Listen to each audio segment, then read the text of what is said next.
Hey everyone, welcome back to My Maverick channel. Thank you for coming back, watching these videos that I try to put out as often as I can. I found some interesting stuff, but before we get into it, please remember to hit that like and subscribe button. It's very important with the algorithms. The more people interact with the algorithms, with the YouTube algorithms, the more this information goes out there, and in the long run, it helps all of us.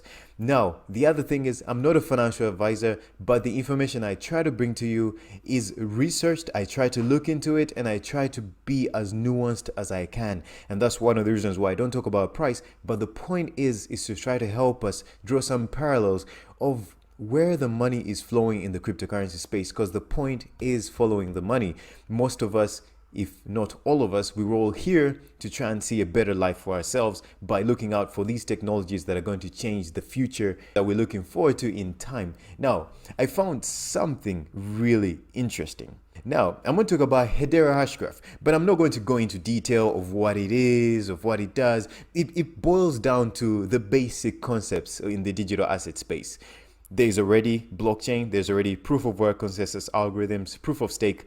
Hedera Hashgraph uses the DAG concept, which is the direct acyclic graph concept. So the whole point is, we want to do smart contracts, we want to be faster, we want to have faster transactions per second, hopefully more than 10,000 transactions per second.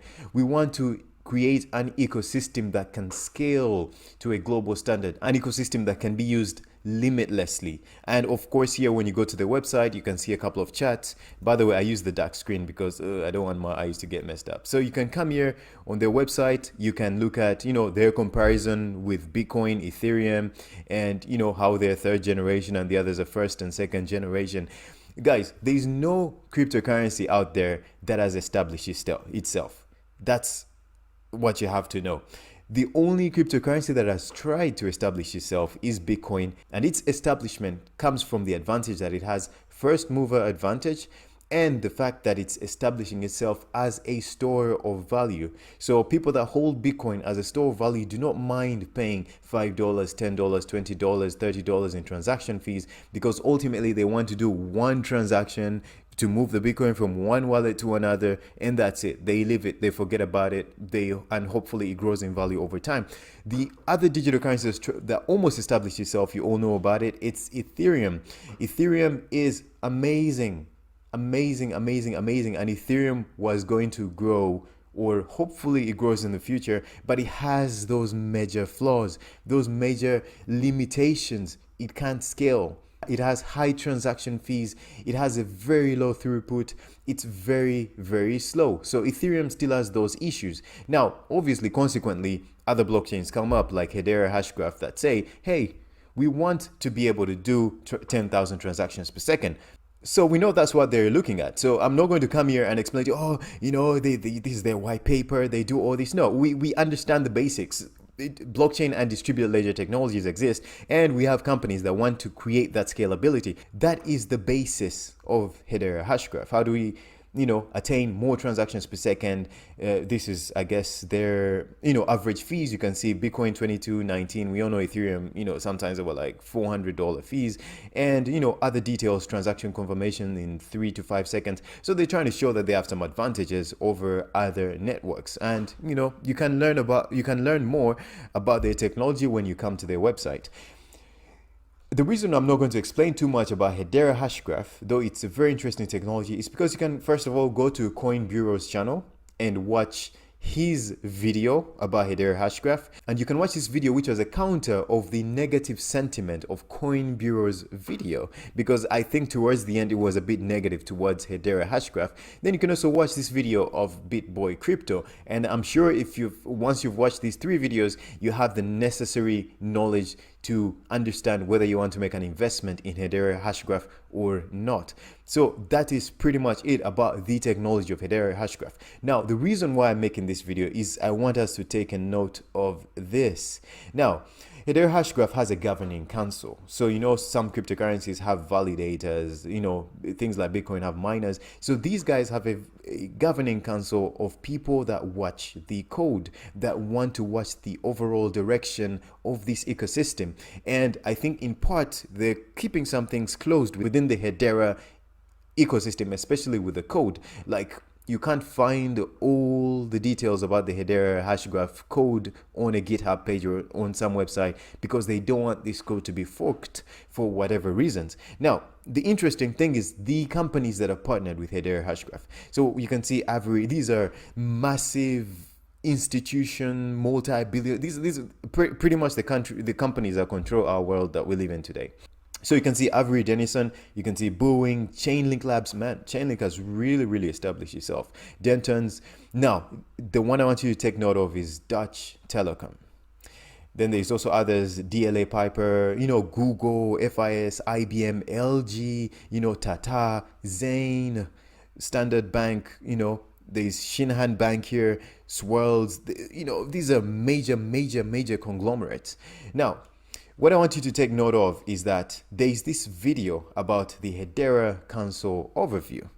Now, there's all these companies that are part of the Hedera Hashgraph Governing Council, but for some interesting reason, there's precedence that's given to this company, which is Dutch Telecom. And remember, Dutch Telecom is invested in Fetch.ai, right? So Fetch.ai and Telecom Innovation Laboratories, T-Labs, cooperate on tackling the next era of the digital economy.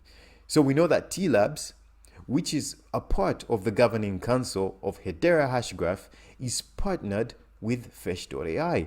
And you can see the number of organizations T-Labs is dealing with. So these people know themselves. Now, this is the interesting part.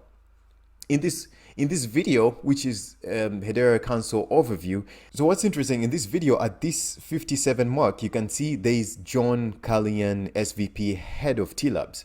So there's this interview and, T-Labs is given priority over, being the people that are talking about this project. So that makes me think that they have a large holding in the Hedera Hashgraph ecosystem. So this is the head of T-Labs and he's given a talk here. And at this mark here, at around the 157 mark, you can see again, this is just a 3-minute video, is Dr. Alexandra Mikityuk, who's the head of blockchain technology. And that's very interesting that in just a 3-minute video of Hedera Hashgraph, which is this massive, magnet attractor of all these institutions that seem very interested in what Hedera is trying to do, there is precedence given to this company called Dutch Telecom, which is invested in Fetch.ai. Now, this is the most interesting part. You know that Fetch.ai is doing these autonomous economic agents and agent-based systems, multi-agent systems, and doing collective learning, basically creating these digital assistants that will ultimately make it easy to harness our data, to harness institutions' data, and to allow a proper digital economy that can transact with each other, that can affect the supply chain, the financial institutions, and so many other sectors, as we've looked at in so many videos that I've done. Now, this is the interesting thing. There's this other video, which is learn about Hedera Governing Council member Dutch Telecom. So again, because when you go here, there's the page about the Hedera Governing Council and you can see them here. So you can scroll down this page and you can see they've written something about DLA Piper.